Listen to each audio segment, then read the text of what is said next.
Meron diri ay na marking lang ya buntag sa iyo pa. Sa iyo pa mi dire guys.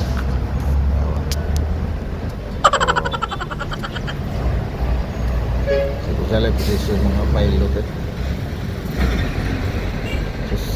Bilang agwan tata kay dool na kay December kabaw sa tani. Ano siya? Awa. Mana ibuntag pa ni dire pinagkin niya dagat no. So puida ganang jaro sa ngalan away mo ba. Oy, dihit kay mara.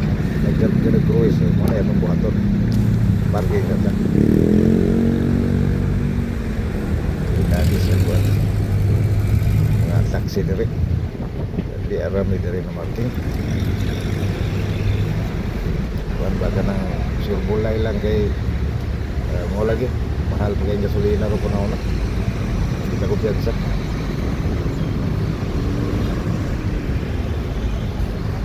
Iwasan pa yung gapon nga sa do, kasi nagkakuha na to update gapon mga guys sa tumbukan na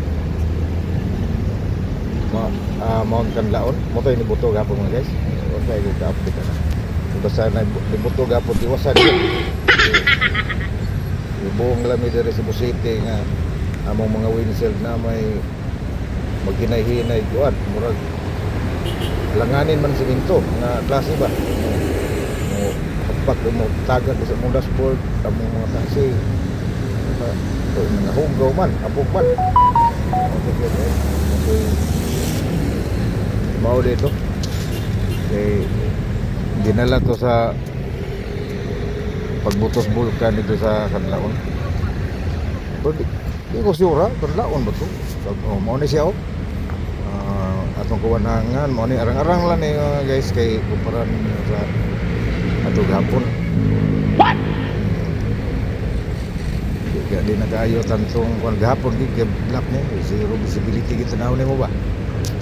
So murag mo hagsas imong windshield nga bus man langan bus ba na basta ingon ana ba. Muna hinungdan nga ang mga tao gahapon wa gid ang laag siguro. Sa grabe gyud sa daan gahapon wa gid traffic guys. So ligid-ligid ka sa dalan awan gandahan gapon sa Cebu City guys mo kanang walay labot sa SRP busy mang SRP gapon muda ng ilang SM Arena dia kung saan nga nag-cutting ribbon to sila gapon mo busy gamay SM Arena gapon mo lagi diri lang tago guys ha